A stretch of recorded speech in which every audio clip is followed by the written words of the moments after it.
الحمد لله وكفى وسلام على عباده الذين اصطفى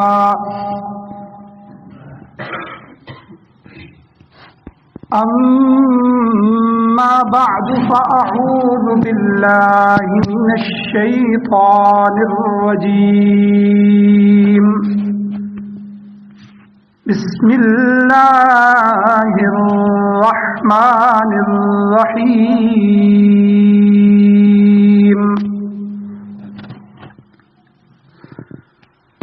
والذين آمنوا وعملوا الصالحات سندخلهم جنات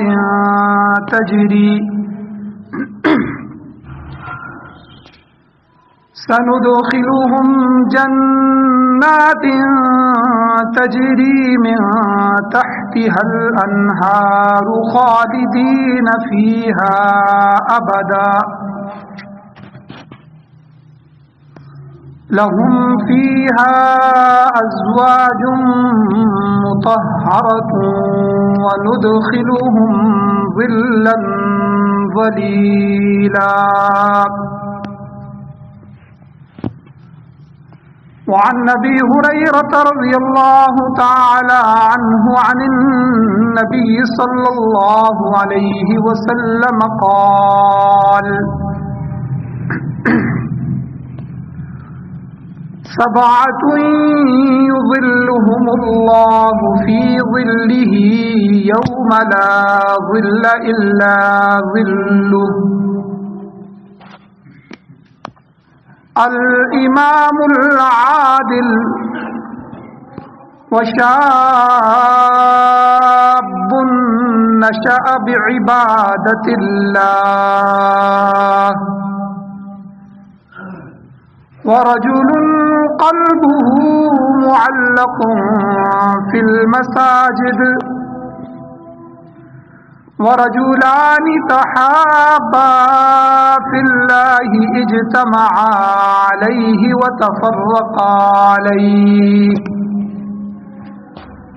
ورجل دعته امرأة ذات منصب وجمال فقال إني أخاف الله ورجل تصدق بصدقة فأخفاها حتى لا تعلم شماله ما تنفق يمينه ورجل ذكر الله خاليا ففاضت عيناه. صدق الله العظيم وصدق رسوله النبي الأمي الكريم. سارے حضرات درود شریف پڑھیں. اللهم صل على سيدنا مولانا محمد وعلى آل سيدنا ومولانا محمد مبارک وسلم علیہ.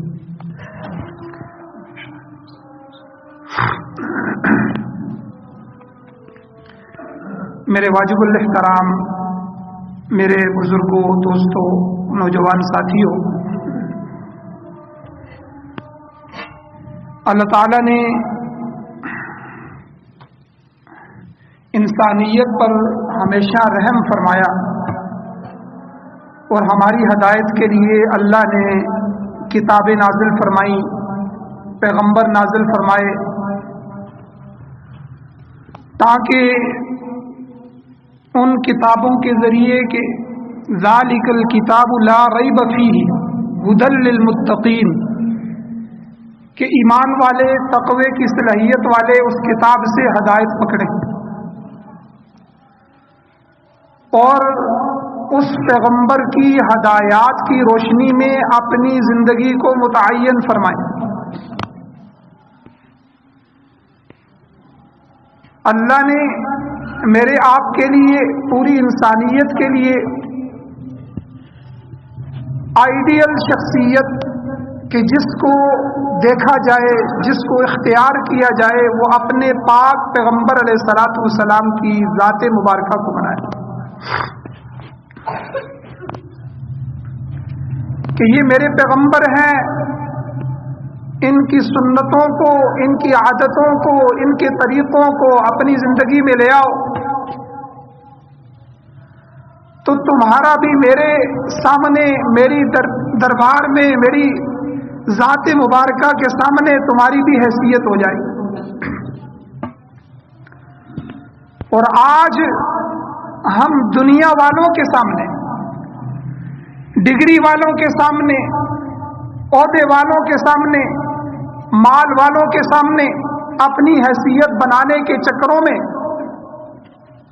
ہر وہ کام کر گزرتے ہیں جس سے اللہ بھی ناراض ہو جاتا ہے، اللہ کا رسول بھی ناراض ہو جاتا ہے۔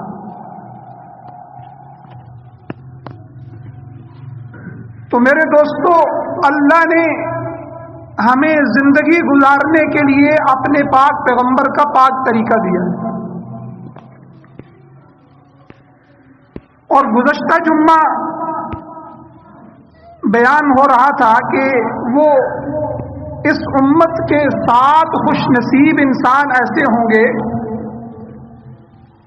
عمل کرنے والے تو بہت سارے ہیں، اور اللہ کو راضی کرنے کی تگ و دو میں، جدوجہد میں پڑھنے والے، چلنے والے تو بہت سارے ہیں، لیکن 7 خوش نصیب انسان وہ ہیں کہ جس دن کوئی سایہ نہیں ہوگا، صرف عرش کا سایہ ہوگا، اللہ تعالیٰ انہیں اپنے عرش کے سائے کے نیچے جگہ عطا فرمائیں گے۔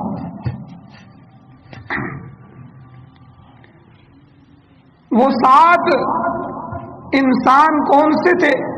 ان میں سے 2 کا تذکرہ گزشتہ جمعہ تفصیل کے ساتھ ہوا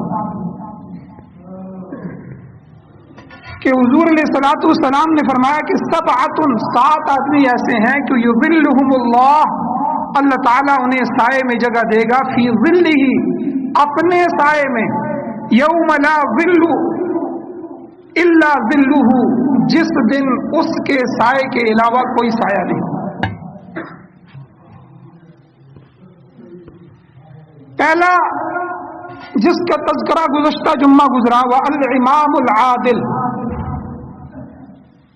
عدل کرنے والا، انصاف کرنے والا حکمران، جو اپنی حکومت کو، اپنی سرزمین کو عدل سے اور انصاف سے بھر دے۔ اور بہت سی احادیث مبارکہ بھی بیان ہوئی کہ کتنا ثواب ہے اس کے لیے کہ بندہ اندازہ نہیں لگا سکتا۔ ایک حدیث مبارکہ میں اس کا ارشاد فرمایا، حضور نے اس کا ثواب ذکر فرمایا کہ زمین پر عادل حکمران ایک دن بیٹھ کے جو حکومت کرتا ہے، اور ایک بندہ 60 سال عبادت کرتا ہے، تو 60 سال کی عبادت سے زمین پر عادل حکمران کی ایک دن کی عدل و انصاف کی حکومت، اس کا ثواب اللہ کے ہاں اس سے بھی زیادہ ہے۔ کیونکہ عبادت کرنے والا تو انفرادی عبادت کرے گا، 60 سال، 100 سال، 200 سال عبادت کرے،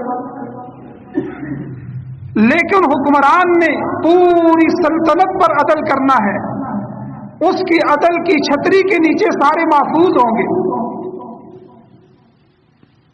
تو اس لیے اس کی اہمیت، اس کی حیثیت، اس کا درجہ اس عبادت گزار سے بھی اللہ کے ہاں زیادہ ہو جاتا ہے کہ جو 60 سال مسلسل عبادت کرے۔ تو ایک دن کی حکمرانی، تو یہ مشکل کام نہیں ہے میرے بھائیو۔ ہمیں تھوڑے سے لوگوں پر حکومت مل جائے، ہم اپنے گھر میں بھی پوری طرح عدل نہیں کر سکتے۔ کسی کو فیکٹری میں سپروائزر بنا دیا جائے، وہ چند لوگوں کے اوپر ہوتا ہے، ہو سکتا ہے وہ اس میں بھی انصاف نہ کر سکے، تو پوری سلطنت پر انصاف کرنا، تو جو ایسا بندہ ہوگا جس کو اللہ حکومت عطا فرمائے اور وہ انصاف کے ساتھ حکومت کرے تو اللہ کے ہاں اس کا اتنا بڑا درجہ اور مقام ہو. اور اسی حدیث مبارکہ میں دوسرے وہ لوگ بیان ہوئے کہ وَشَابٌ نَشَأَ بِعِبَادَةِ اللَّهِ، کہ وہ نوجوان کہ جس کی پرورش نشو و نما ہی اللہ کی عبادت کے ساتھ ہوئی. بچپن سے جس طرح اسلام نے بتایا ہمیں کہ 7 سال کا بچہ ہو جائے تو اس کو نماز سکھاؤ، 7 سے 10 سال تک 3 سال تک وہ نماز سیکھ لے گا. اچھا، نماز 3 چیزوں کا نام ہے. جب یہ حدیث سامنے آتی ہے تو یہ 3 چیزیں ذہن میں آنی چاہیے جو ہم نے بچے کو سکھانی ہے، خود بھی سیکھنی ہے. ایک تو نماز کے الفاظ ہیں کہ جو کچھ ہم اللہ اکبر کہہ کے سبحانک اللہم سے لے کر السلام علیکم ورحمۃ اللہ تک جتنے ذکر، اذکار، تلاوت، سورہ فاتحہ، تسبیحات، تشہد، درود شریف اور یہ جتنی چیزیں بھی ہم پڑھ رہے ہیں، دعائے قنوت وغیرہ، ان کے الفاظ درست ہوں. اگر لفظ درست نہیں ہوں گے تو قرآن پڑھتے ہوئے بھی قرآن کا معنی غلط ہو جائے گا، نماز پڑھتے ہوئے بھی نماز کا معنی غلط ہو جائے گا.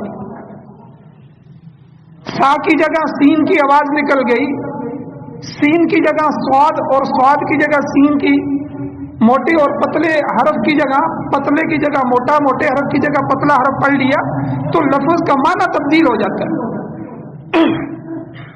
تو نماز کے درست کروانے کا، سکھانے کا مطلب کیا ہے کہ بچے کے تلفظ درست کروائے جائے، خود اپنی نماز کے بھی تلفظ درست کیے جائے.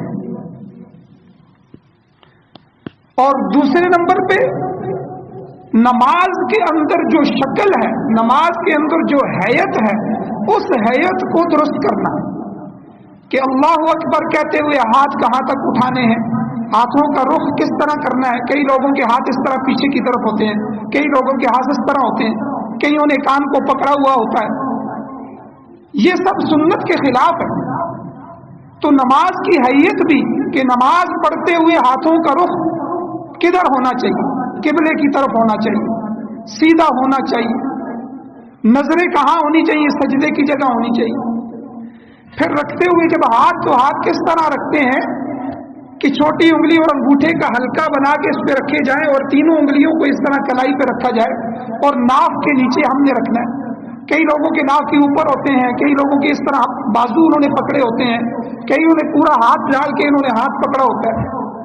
تو دوسرے نمبر پہ نماز کے الفاظ کے بعد نماز کی حیت اور شکل ہے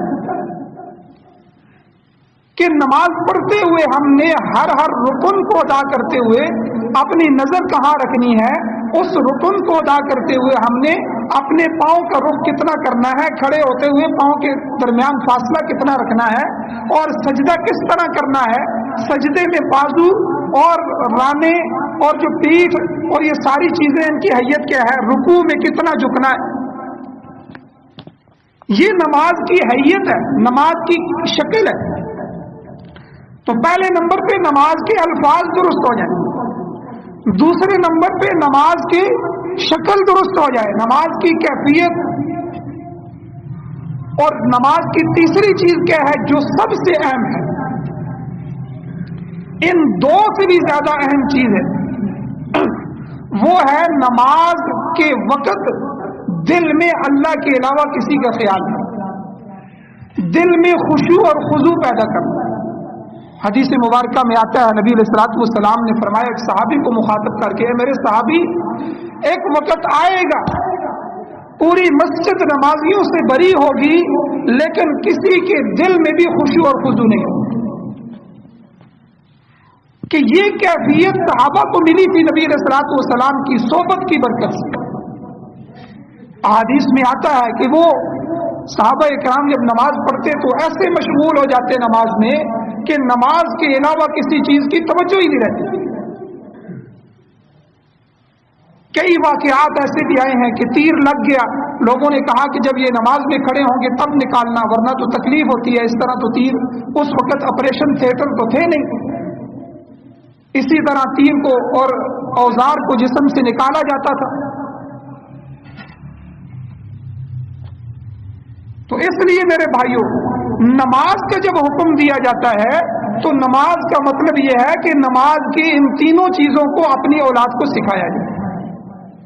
پہلے نمبر پہ کیا ہے جی؟ نماز کے الفاظ درست ہوں، یاد رکھنے کی چیزیں، نماز کے الفاظ درست ہوں کہ وہ اپنے مخارج سے نماز کے الفاظ ادا کیے جائیں، موٹے حرف کو موٹا ادا کیا جائے، موٹے قاف کو موٹا ادا کیا جائے، پتلے قاف کو پتلا ادا کیا جائے۔ تو یہ سیکھنے کی چیز ہے۔ حافظ بننے کے بعد، حفظ کرنے کے بعد بھی سال 2 سال قرات کے لیے، قاری بننے کے لیے اس کو لگانے پڑتے ہیں، اور قرآن کو بلسان عربی مبین کہا اللہ نے قرآن کے اندر کہ ہم نے اسے واضح عربی زبان میں تمہارے اوپر نازل فرمایا، تو قرآن کو عربی میں پڑھو۔ اگر ہم تلفظ کی رعایت نہیں کریں گے تو قرآن کی عربیت چلی جائے گی، عربیت چلی گئی تو قرآن کا معنی چلا گیا، معنی بدل گیا۔ چونکہ یہ میرا موضوع نہیں ہے، درمیان میں گفتگو بات آ گئی تو گفتگو کر دی، تو دوسرا کون سا نوجوان جس کو اللہ اپنے عرش کے سائے کے نیچے جگہ عطا فرمائیں گے؟ نبی علیہ الصلوۃ والسلام نے فرمایا وَشَابٌ نَشَأَ بِعِبَادَةِ اللَّهِ، وہ نوجوان جس کی پرورش اللہ کے عبادت کے ساتھ ہے۔ چھوٹا سا بچہ ہے، اپنا والد اس کو پکڑ کے لا رہا ہے اور اس کو صفوں میں کھڑا کر رہا ہے، تو 7 سال کے بچے کے لیے حکم ہے کہ 7 سال کے بچے کو نماز سکھائی جائے، اور 10 سال کے حضور نے فرمایا ہو کہ بچہ اگر نماز نہ پڑھے، اللہ کا یہ حکم پورا نہ کرے، تو اس کو آپ سرزنش بھی کر سکتے ہیں، ڈانٹ بھی سکتے ہیں، اس کو مار بھی سکتے ہیں، تاکہ آگے جا کے وہ جب 11 12 یا 13 سال کے بعد بالغ ہو جائے گا تو 13 14 سال کے بعد اس پر نماز فرض ہو جائے گی، تو اس کی زندگی میں ایک نماز بھی نہیں چھوٹنی چاہیے۔ اور یہ اسی وقت ہوگا جب ہم خود نماز پڑھیں گے اور اپنے بچوں کو بچپن سے نماز پڑھائیں گے۔ ہم کیا کہتے ہیں؟ ہم کہتے ہیں جی بڑا ہو کے سیکھ لے گا۔ یاد رکھیں، بڑے ہونے کی عمر سیکھنے کی نہیں ہوتی، بڑے ہو کے کرنے کی عمر ہوتی ہے۔ ہم 4تھے سال کے بچے کے سکول میں داخل کروا دیتے ہیں، ہم ادھر نہیں کہتے کہ بھئی بڑا ہو کے یہ پڑھ لے گا۔ اس تعلیم کو ہم اتنا ضروری سمجھتے ہیں کہ 6 گھنٹے 7 گھنٹے سکول کے، 2-2.5 گھنٹے ہم ٹیوشن کے دیتے ہیں، تاکہ یہ 7-8 گھنٹے میرے بچے کو ملے، دنیا پڑھے۔ بھائی چھوٹا سا 4 سال کا بچہ ہے، 8 بجے سکول لگ رہا ہے، تو آپ اسے جو ہے وہ 6 بجے 6:30 بجے جگا کے ناشتہ کروا رہے ہیں، کیوں کروا رہے ہیں؟ ہمیں دنیا کی فکر ہے لیکن دین کی فکر نہیں ہے۔ اور جب بچے بڑے ہو جاتے ہیں تو ان کی عادت نہیں ہوتی، تو جب عادت نہیں ہوتی تو وہ نماز بھی نہیں پڑھتے، کیونکہ یہ سکھانے کا عمل تو بچپن کا تھا، اس میں نہ ہم نے خود توجہ دی نہ ہم نے اپنی اولاد کو سکھایا۔ تو دوسرا نوجوان وہ کہ جو اپنی جوانی میں توبہ کرتا ہے، اپنی جوانی میں سیدھے راستے پہ چلتا ہے، اپنی جوانی کو رسول اللہ کے طریقے پہ قربان کر دیتا ہے۔ در جوانی توبہ کردن شیوائے پیغمبری، وقت تیری گرگ ظالم بھی شود رہزگار، ایک فارسی کا شعر ہے کہ جوانی کے اندر توبہ کرنا یہ پیغمبروں کا شیوا ہے، ورنہ بڑھاپے میں تو ظالم بھیڑیا بھی جو ہے وہ شریف ہو جاتا ہے۔ اور تیسری شخصیت کون ہے کہ جن کو اللہ تعالیٰ اپنے عرش کے سائے میں قیامت والے دن جگہ عطا فرمائیں گے؟ اللہ کے نبی صلی اللہ علیہ وسلم نے فرمایا وَرَجُلٌ قَلْبُهُ مُعَلَّقٌ فِي الْمَسَاجِدِ، وہ لوگ کہ جن کے دل مسجدوں میں لٹکے رہتے ہیں،